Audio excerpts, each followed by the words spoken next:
teman-teman, terima kasih sudah mampir di channel ini.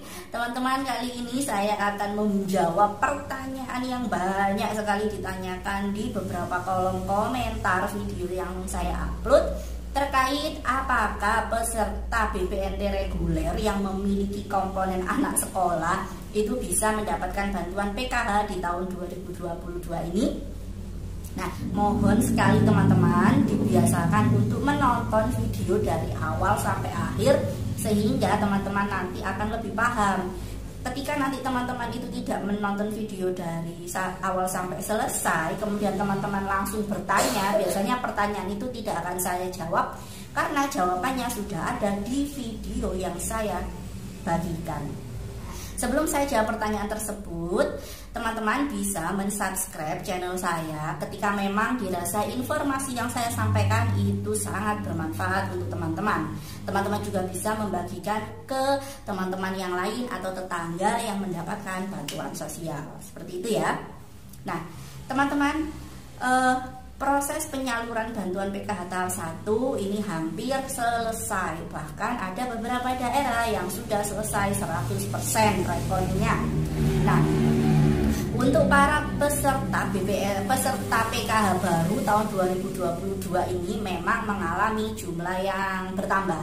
Karena ada banyak sekali peserta BPNT reguler dan juga BPNT PPKM yang menjadi peserta penerima bantuan PKH di tahap 1 tahun 2022 ini yang memiliki komponen lansia dan juga disabilitas.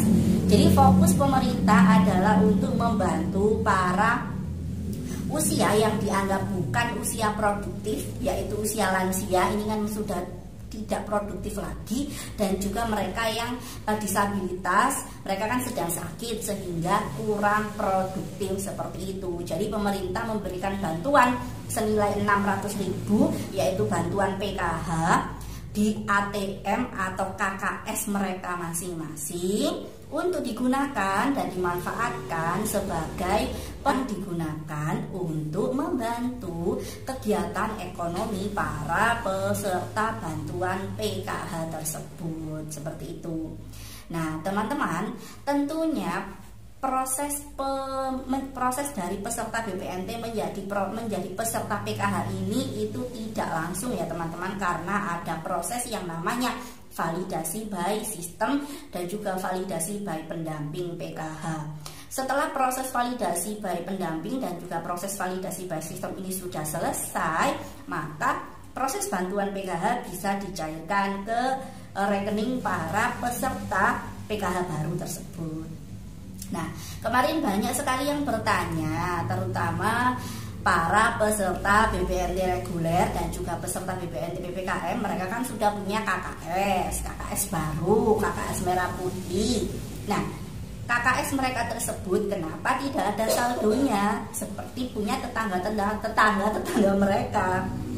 Nah, teman-teman, para peserta, sekali lagi para peserta penerima bantuan BPNT yang dalam kategori lansia dan disabilitas ini memang memiliki kesempatan yang lebih banyak untuk menjadi peserta penerima bantuan PKH di tahun 2022 ini.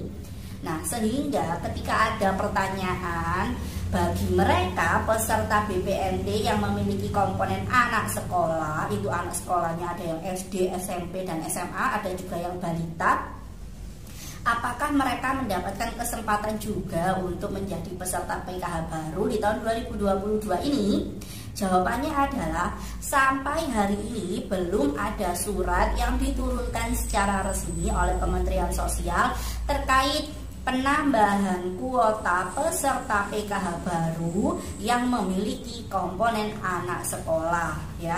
Jadi bantuan PKH baru untuk mereka yang memiliki komponen anak sekolah itu belum ada informasinya. Sehingga apakah mereka para peserta BPNT reguler dan PPKM yang memiliki anak sekolah itu bisa mendapatkan PKH di tahun 2022? Pastinya di tahap 1 mereka tidak akan mendapatkan bantuan PKH karena bantuan PKH di tahap 1 itu sudah selesai. Dan para penerima bantuan PKH tahap 1 yang memiliki komponen lansia dan disabilitas saja yang berkemungkinan besar untuk menjadi peserta PKH. Seperti itu ya. Namun untuk pencairan PKH tahap 2 yang masih akan dilakukan insya Allah di bulan keempat ataupun bulan kelima ataupun bulan keenam, untuk bantuan PKH tahap kedua yang dialokasikan pada bulan April, Mei, Juni, nantinya insya Allah entah itu cairnya di bulan April, entah di bulan Mei, entah di bulan Juni, intinya itu adalah bantuan PKH tahap kedua. Tentunya yang memiliki komponen lansia dan disabilitas insya Allah pasti akan tetap cair bantuan PKH-nya di tahap 2. Namun untuk peserta PKH, peserta BPNT reguler dan PPKM yang memiliki anak sekolah, baik itu SD, SMP, SMA, ini belum ada informasi apakah mereka juga akan bisa cair di tahap 2 nanti. Apakah di tahap 2 nanti mereka itu menjadi peserta PKH baru atau tidak, sampai sekarang belum ada informasi terkait hal tersebut. Nah, jadi teman-teman tetap harus menunggu informasi dari para pendamping PKH di wilayah teman-teman masing-masing, karena nanti pendamping PKH pasti akan menginfokan apabila teman-teman menjadi penerima peserta PKH baru seperti itu. Untuk KKS BPNT regulernya dan KKS BPNT PPKM-nya ini harap disimpan dengan baik, tidak boleh hilang, tidak boleh juga rusak. Karena ketika nanti memang ada misalnya pemerintah menambah peserta PKH dari komponen SD, SMP atau SMA, bantuan PKH-nya kan akan cair di ATM tersebut. Kemudian ATM teman-teman ini hilang ataupun rusak. Hal ini pasti akan menjadi kendala proses penyaluran bantuan PKH-nya. Jadi selama KKS-nya itu masih aktif, KKS tersebut harus tetap disimpan dengan baik. Nah, ini teman-teman sedikit juga saya tambahkan, KKS aktif itu berdasarkan tahun yang ada di depan ya. Jadi halaman depan KKS itu kan ada KKS 2021 sampai 2026 misalnya seperti itu. Karena setiap KKS itu fungsinya sama seperti ATM, masa aktifnya adalah 5 tahun. KKS tersebut itu masa aktifnya tidak sama dengan lamanya teman-teman menerima bantuan PKH ataupun bantuan BPNT. Karena lamanya menerima bantuan sosial itu tidak bergantung pada lamanya masa aktif KKS-nya.